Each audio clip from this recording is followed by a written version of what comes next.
Buddy Holly. In the late 1950s, he was on the cutting edge of a new musical sound called rock and roll. By the age of 22, Buddy Holly had begun to achieve enormous fame and global recognition. He wouldn't live to see his 23rd birthday. February 3rd, 1959, a small chartered plane carrying music sensations Buddy Holly, Ritchie Valens, and the Big Bopper fell without warning from the frozen midnight sky. Everybody on board was killed on impact. It was rock and roll's first great tragedy. But is there more to this story than just a simple plane crash? I'm A.J. Benza. On this episode of Mysteries and Scandals, we'll investigate the mysteries surrounding the death of Buddy Holly. There's a good chance Buddy was flying that airplane. Who would shoot the pilot of an airplane when you're 4,000 feet in the air? Was it an accident or was it murder? We'll also look back at the meteoric rise of this ambitious young Texan with a pocket full of songs and a six-string guitar. Buddy was going for the whole enchilada. Buddy was like our leader, our general in the music. And we'll relive the events that led to the tragic end of this rock and roll legend. We should all move to New York because maybe Buddy wouldn't have gotten on the plane. Join me as we search for clues about what happened aboard that plane. What secrets about the crash have been buried all these years? Most importantly, could the tragic death of Buddy Holly been avoided?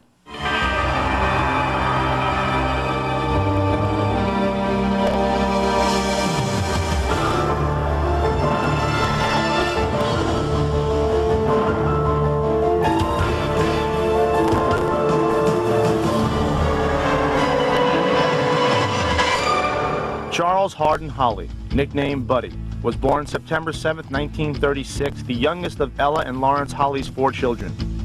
Obviously, the funny-looking glasses weren't the only influence Buddy's parents had on his life. Buddy biographer Larry Lemer explains.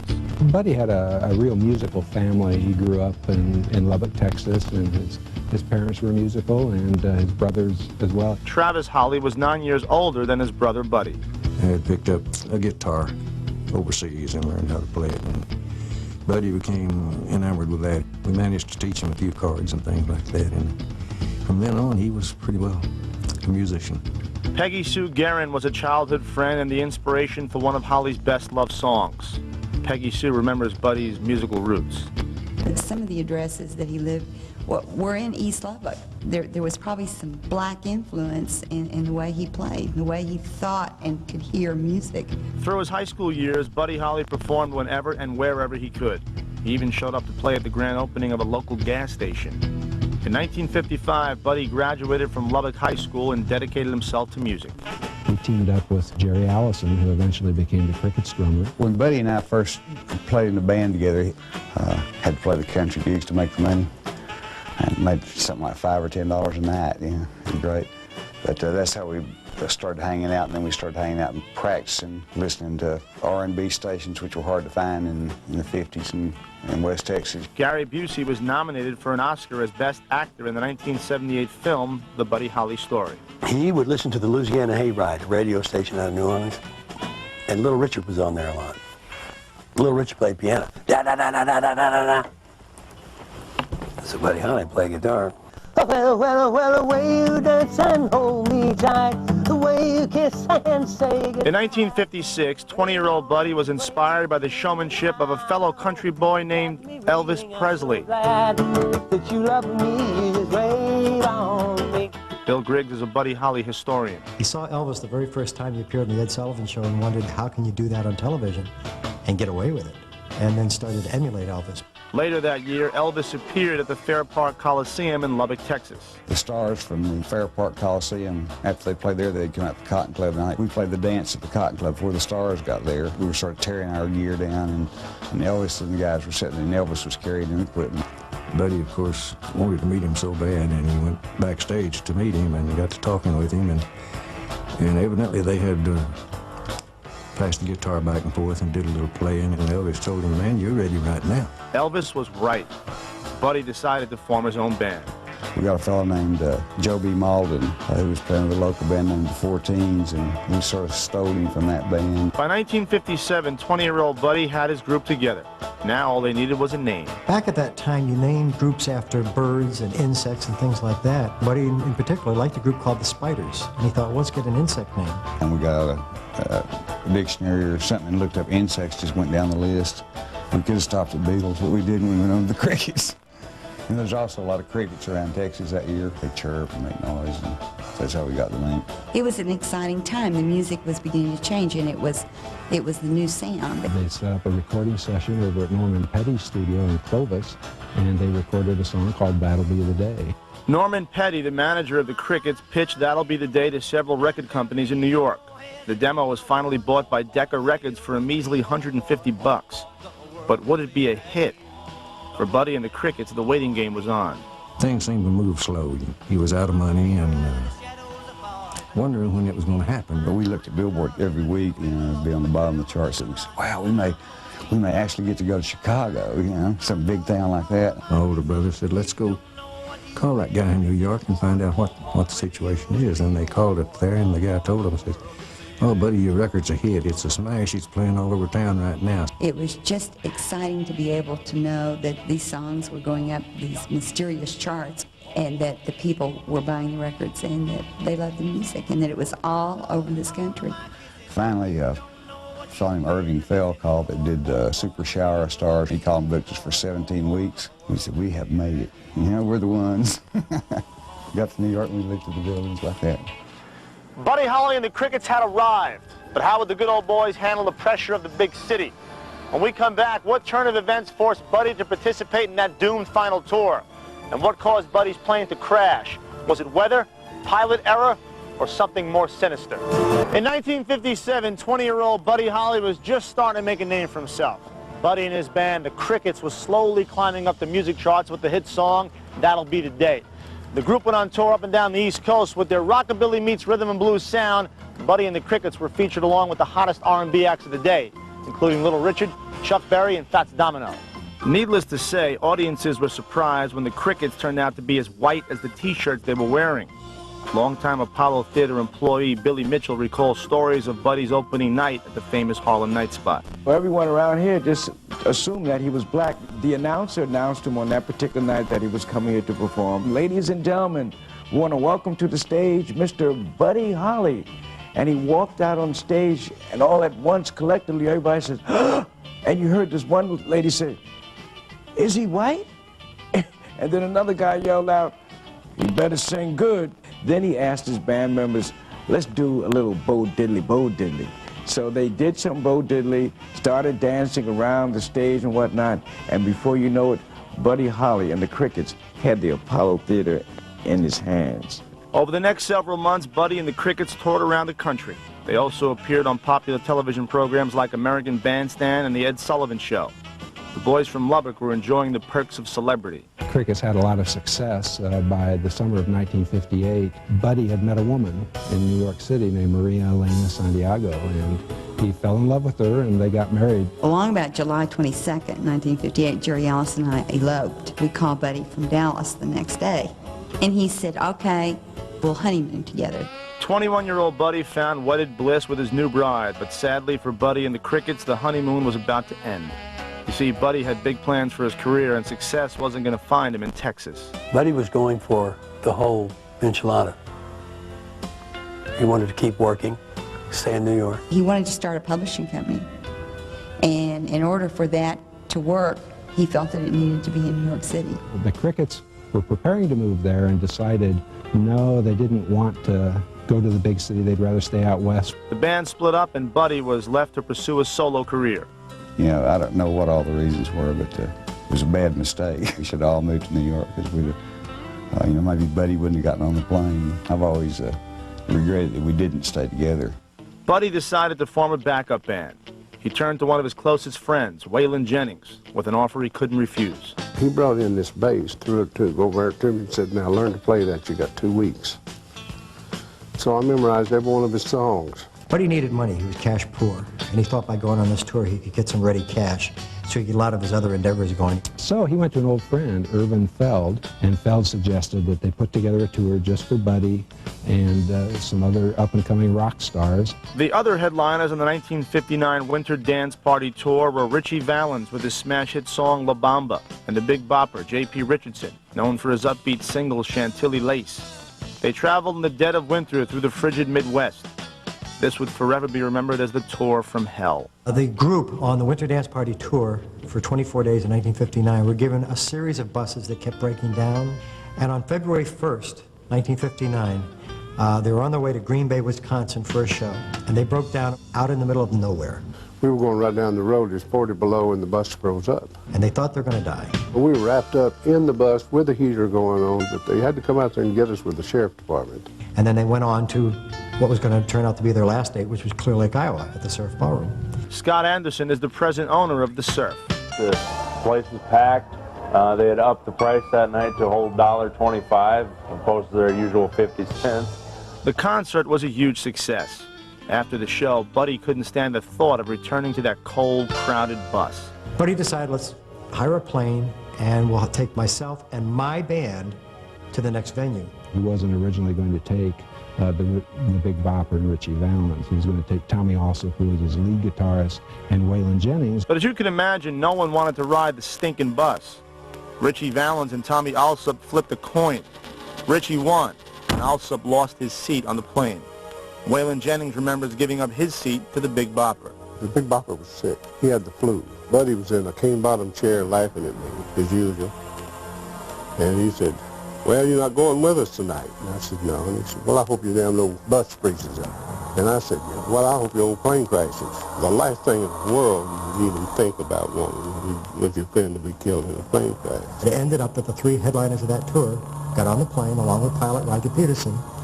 So within 2 to 3 minutes of takeoff, the plane crashed, and the news went around the world.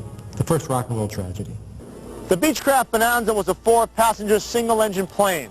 It plummeted from the sky. The plane skidded nearly 600 feet and came to rest in a snow-covered field. 22-year-old Buddy Holly, 17-year-old Richie Valens, and 28-year-old J.P. Richardson were instantly killed. To this day, legend has it that a winter storm brought the plane down. But what really caused this tragic accident? When we come back, we'll hear from an eyewitness who was at the crash site. Who was to blame? And could this disaster have been prevented? On the morning of February 3rd, 1959, the wreckage of a small plane carrying rock and roll's rising star, 22-year-old Buddy Holly, was found in a frozen Iowa cornfield. It took rescuers 10 hours to locate the mangled debris after the plane fell from the sky. Welcome back to Mysteries and Scandals. I'm A.J. Benza. Buddy Holly, Richie Valens, and the Big Bopper were thrown from the wreckage while the pilot's body remained trapped inside. Local resident Leroy Morford was at the scene of the 1959 crash. When we got there, the bodies had already been picked up, but the pilot, Roger Peterson, was still in the plane, and they had actually cut the plane apart to get him out. There was no way you could hardly tell it was an airplane. The official cause of the crash was pilot error. If you have a plane crash and the pilot dies, you blame it on the pilot. That's very easy. Well, what if the pilot wasn't actually flying the plane? There's a good chance Buddy was flying that airplane. There's a good chance. But the reason I know that, we flew all over West Texas and a bunch of places, you know, and every time that plane would get off the ground, he'd say, let me take it. And the great Buddy Holly asked him, let me take the wheel. Now, what's he going to say?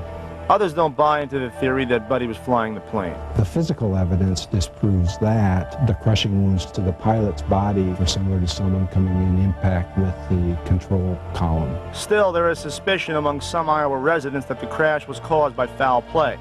For one thing, the wreckage of the plane hasn't been seen since 1959. Who's got the plane? Where'd it go? When will we see it? And the other mystery in my mind, was it an accident or was it murder? The plane crashed on the Albert Jewell farm. And a couple months later, when he was ready to plow for crops, Albert Jewell was out picking up pieces of the wreckage, and he found a pistol. So he turned it in to Sheriff Jerry Allen. And it wasn't clear at the time when they found the gun who it belonged to. Some people even alleged that the pilot had been shot. Now, first of all, who would shoot the pilot of an airplane when you're 4,000 feet in the air? But Buddy did have a pistol on board, so we have to go look into that. Sheriff Allen examined the pistol and discovered it had been fired. That's when the rumors started. Perhaps during maybe some kind of scuffle or disagreement on the plane, that the gun discharged and either struck the pilot in the back of the head or the back of the neck, and he was out of control. I did go back and find the doctor who did the autopsy on the pilot and asked him to review his autopsy report and see if there were any injuries at all that would be consistent with a gunshot, and he didn't find any. Albert Jewell came back over to Sheriff Allen and said, did you find out who owned the pistol? And Sheriff Allen said, yes, it was Buddy Holly's. And Albert Jewell says, well, it works. Sheriff Allen says, what do you mean it works? He says, well, when I found it, I fired it. Well, end of rumor, because it was Albert Jewell that fired the pistol, nobody else. So much for the magic bullet theory. The Civil Aeronautics Board investigated the crash and ruled that the accident was the pilot's fault. Weather conditions weren't great, it was a bitterly cold night, and the 21-year-old pilot should have known better than to take off. I'm fairly confident that the pilot was having second thoughts. He got to the end of the runway while waiting to taxi on the takeoff and decided that this isn't for him, this isn't a good idea. Well, he said, number one, if you have ice on the wings, the plane gets heavier. The plane was at maximum as it was. Number two, if you have ice on the wings lose their shape. You lose the aerodynamics. You lose lift. The wind was blowing, the plane was shuffling around out at the end of the runway. But I'm also convinced that the singers persuaded him that if they were to get to their next gig, he had to be the one to get them there. The answer is that plane never should have taken off. That would have been the decision to make. Instead, a fatal decision was made and the impact was felt around the world. Up next, the dreams that were destroyed and the lives that were forever changed by this senseless and unexpected tragedy. In 1959, the tragic plane crash that took the life of 22-year-old rock and roll icon Buddy Holly shocked the nation. For so many, it was, as the song says, the day the music died. I was in junior high school. We had a big brown radio that went up like this, and the news came on. There'd been a plane crash, Clear Lake, Iowa. Buddy Holly, Richie Valens, the Big Bopper are dead. And it was like air went out of me. I'm only 12, but I realized we have just lost something major. And I remember the DJ saying, that's yet another song by the late Buddy Holly, who died this morning in a plane crash. And I remember pulling to the side of the road, no tears, more of shock, because our heroes aren't supposed to die. And then all of a sudden, they said, Buddy's killed. I said, surely not. My wife met me at the door and said, your brother has been killed in a plane crash.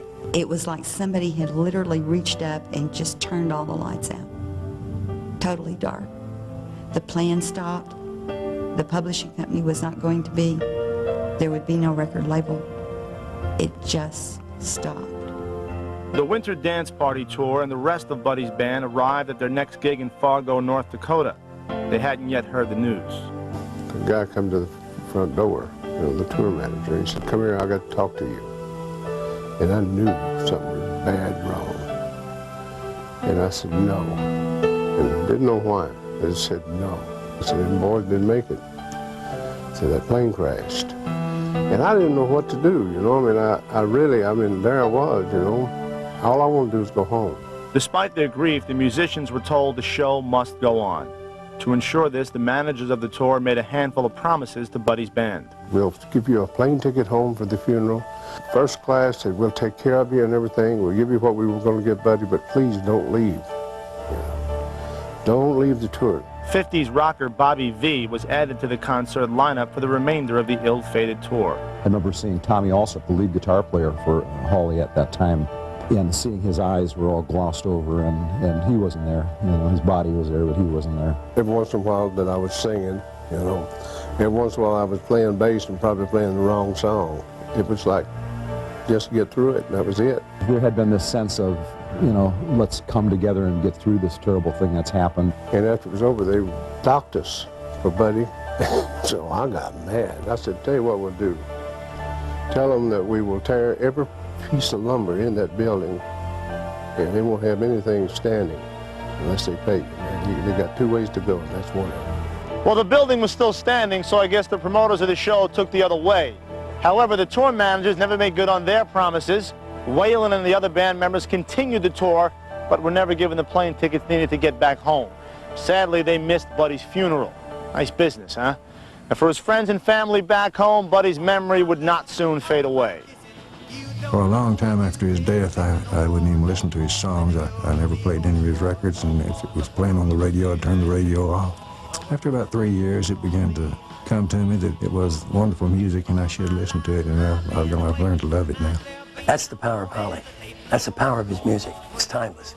It's universal. It will be here forever. Keeping the legend and the music alive, the original Crickets continue to perform in concert. Because everybody said rock and roll won't last, If it lasted another 3 months, it'd be great. Buddy's mother and I were both at the same rock concert in Clovis, New Mexico one year, and she said, boy, Pete, this is our kind of music. It was just 3 or 4 years that he was up there. The influence he had on the Beatles, the Rolling Stones, and all of that British invasion, there's just sparkles of Buddy Holly all over it. It's so good to feel this spirit now, and the spirit of Buddy will never leave me. To this day, I don't go through a week without thinking of him. There was no two ways about it. He was the king. Still is. Music is the highest art form of them all, and Buddy Holly is a master. He still is. I'm sure he's got some good songs going up there in the choirs of heaven. The unexpected death of the young Buddy Holly was tragic, but his triumph can still be heard in his music. I'm A.J. Benza. Join me the next time we expose the high cost of fame on mysteries and scandals. I've been waiting, tonight there'll be no hesitating, oh boy. Oh boy. When you're with me, oh boy. Oh boy. The world can see that you were meant for me. Stars appear and the shadows are falling. You can hear my heart calling. A little bit of loving makes everything right. I'm gonna see my baby tonight. All of my love, all of my kissing. You don't know what you've been missing, oh boy. Oh boy. When you're with me, oh boy.